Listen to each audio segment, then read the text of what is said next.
Pembalap KTM Pedro Acosta mengaku banyak belajar dari MotoGP musim ini. Menurutnya, 4 tahun terakhir tidak memberikan pengalaman sebanyak beberapa balapan terakhir.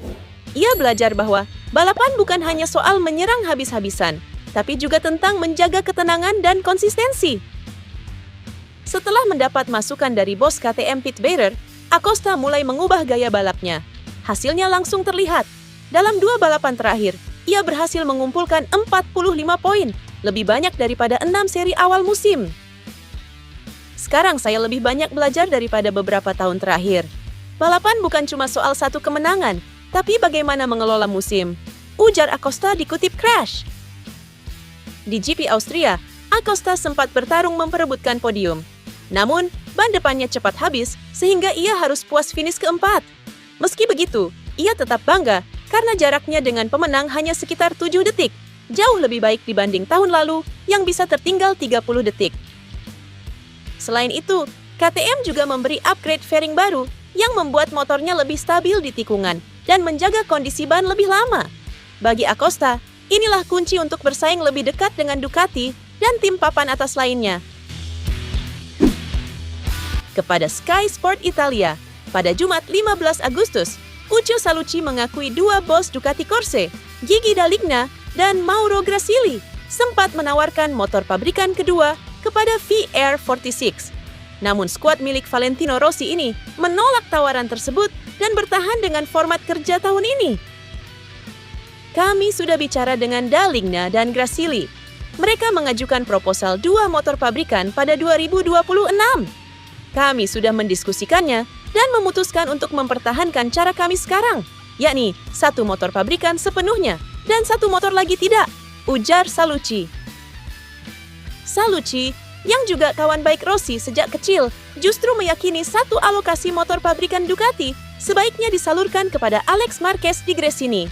Hal ini muncul karena Alex tampil gemilang sepanjang musim 2025, terbukti dari performanya yang konsisten dan kejadian dia berada di hampir puncak klasemen.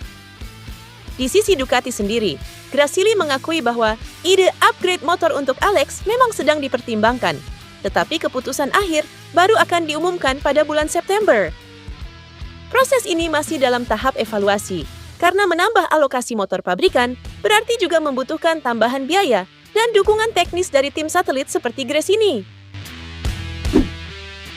Mantan juara dunia MotoGP, Casey Stoner, menyampaikan kritik tajam terhadap regulasi teknis baru yang direncanakan diterapkan pada musim 2027.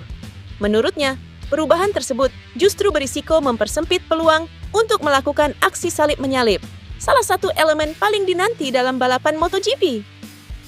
Regulasi baru itu mencakup beberapa poin utama. Kapasitas mesin dikurangi dari 1000 cc menjadi 850 cc.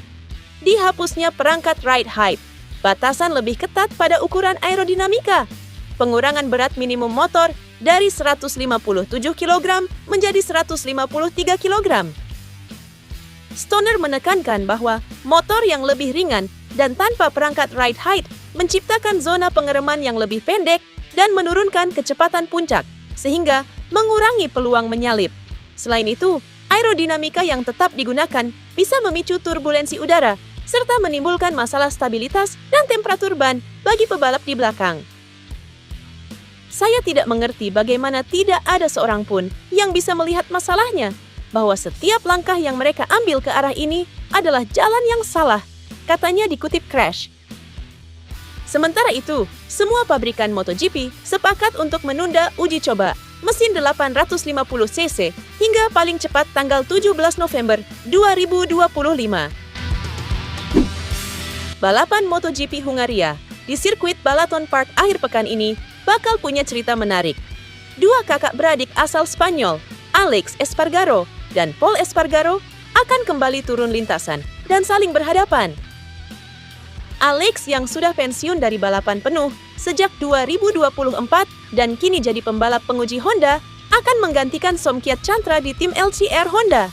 Chantra masih belum pulih dari cedera lutut, sehingga Alex dipanggil untuk mengisi kekosongan. Sementara itu, adiknya Pol Espargaro kembali tampil sebagai pembalap pengganti KTM untuk menggantikan Maverick Vinales yang masih merasakan rasa sakit akibat cedera yang ia derita di MotoGP Jerman. Paul sudah beberapa kali turun musim ini untuk menggantikan rider yang cedera, dan kali ini ia dapat kesempatan lagi di GP Hungaria.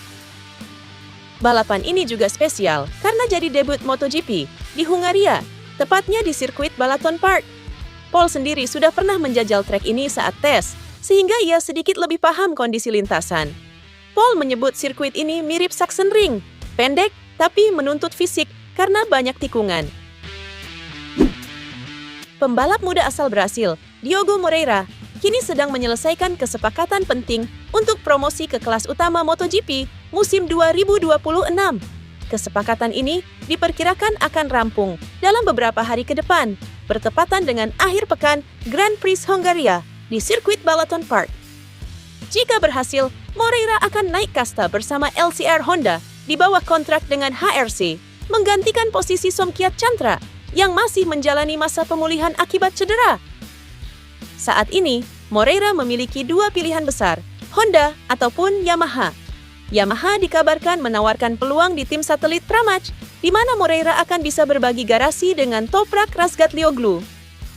Namun, Honda sangat getol menggaetnya dan dirumorkan menawarkan gaji selangit untuk ukuran rookie. Usai memenangi Moto2 Austria pada Minggu, Moreira mengkonfirmasi ada tawaran baginya untuk naik ke MotoGP 2026. Namun, ia menolak menyebutkan nama tim-tim yang mendekatinya. Ia hanya menegaskan bahwa ia menginginkan kontrak jangka panjang. Denis Önju yang saat ini membela Red Bull KTM Ajo di Moto2 sejak musim 2024 bakal kehilangan tempatnya di tim tersebut karena akan digantikan oleh pemimpin klasemen poin Moto3, Jose Antonio Rueda. Nama Önju kembali mencuat sebagai kandidat kuat untuk bergabung ke Marc VDS pada musim 2026. Kabar ini pertama kali dilaporkan oleh Sky Sport Italy. Meskipun tim belum membuat pengumuman resmi, kemungkinan mereka menunggu hingga Önju pulih dari cederanya sebelum diumumkan. Jika transfer terrealisasi, itu berarti Marc VDS akan memiliki dua wajah baru musim depan. Mereka sudah memastikan Aron Canet sebagai salah satu pembalap mereka saat Grand Prix Austria kemarin. Berarti pula, Philip Salak dan Jake Dixon bakal meninggalkan tim. Sementara Dixon diperkirakan akan beralih ke World Superbike bersama Honda pada 2026.